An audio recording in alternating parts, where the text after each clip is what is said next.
video, we'll be looking into the various ways of creating an array in NumPy library. Let's get started. We will begin with importing the library, and similar to last video, we'll be creating an array using a list iterator. So let's create it. So as you can see, we are able to create an array. So we can also create an array using a tuple. It works similarly. So you should also be knowing about the range function over here.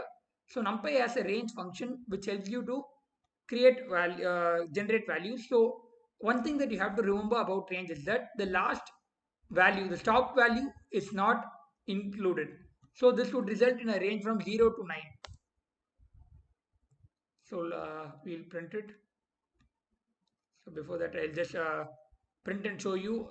I can start a range. This is start, this is stop, and this is the step. So when I start at 5 and I step at 2, it would result in 5, 7, 9, and 11. As you can see, 13 is not included because stop is not included in range. And similarly, array 3 is printed over here, so it should be 0 to 9. So let's create a 2D array. So we can create a 2D array like this. Yeah.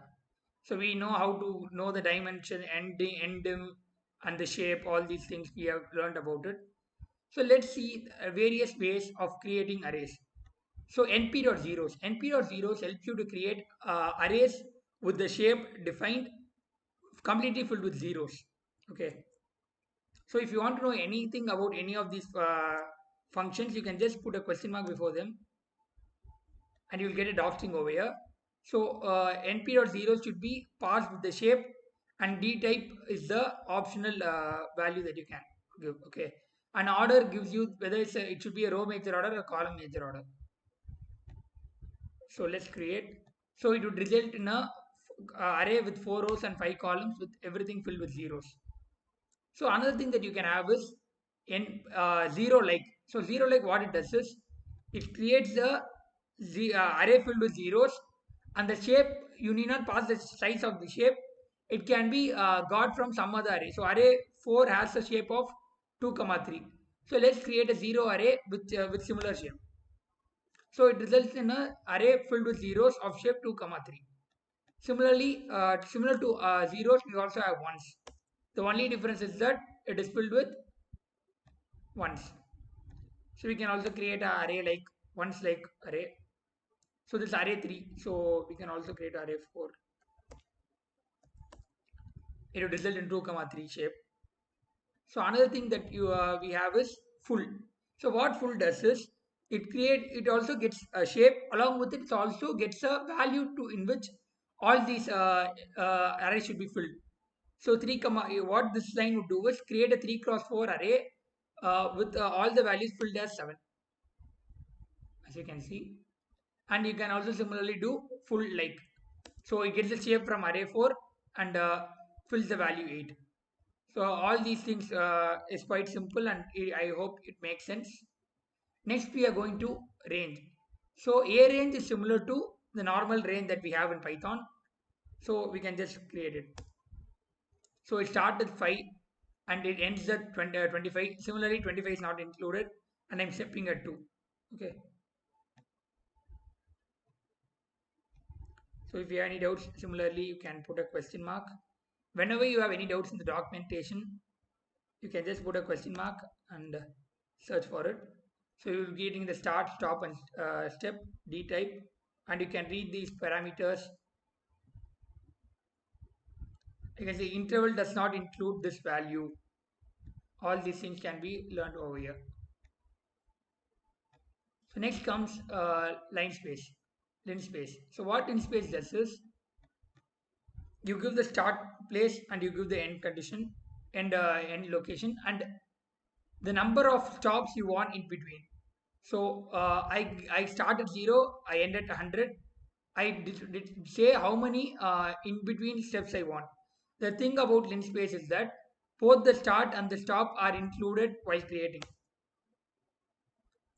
So between the range, I start at 0, 25, 50, 75, and 100.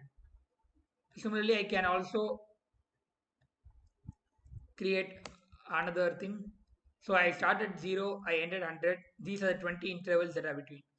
Linspace helps to create an interval between a determined start and end point. Okay, I hope this is nice. Next, we are going to identity. You should be knowing about the identity matrix. So what it does is, it creates identity. It only gets the value and creates identity matrix. The diagonal alone is filled with value 1, and all the things are filled with zeros. So this is identity of 5, matrix of 5. You can similarly have identity matrix of 7 or 6. Oh, sorry, or 6. Oh, yeah. Works as expected. So it can be also have np.diag. What this does is, this value is filled in the diagonal alone. All other values are 0. Similarly with another example. And next comes is np.random.rand. So we'll be having an entire notebook on random. So we'll just run these cells right now. So what does this is create a random variable for with the shape passed over here. So the difference between rand and random is random follows normal distribution. Okay. So I hope this is here. And one more thing that we can add is np.i. np.i works similar to identity matrix. The only difference is for a normal value. So what I has is, it has a parameter called as k. So what this k can do is, it can shift the diagonal. I mean the values that is given. So if I put the value as 1, all the values should be shifted above the main diagonal. If I give the value as -1, all the values should be shifted to the below the diagonal. Okay. And similarly, we have so one thing that I wanted to share before is loading from text data. So it's very simple.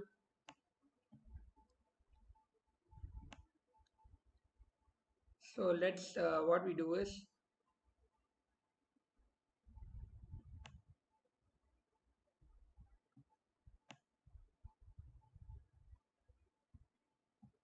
okay, let's take this list of elements.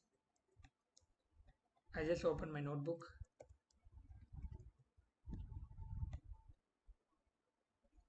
copy it,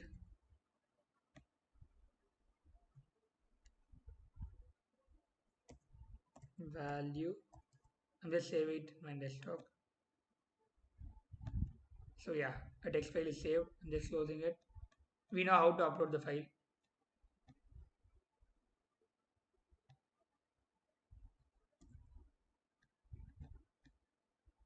So I'm uploading it. Yeah, we know it gets recycled in runtime.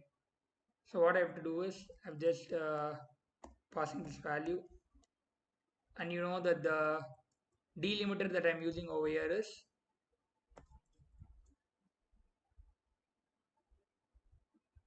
comma.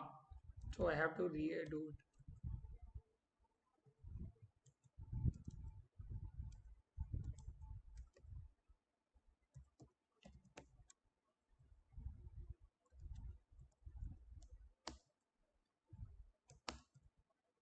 So the value is printed. It's as simple as that. So similarly, you can read any CSV file. This I'm just showing this for an example.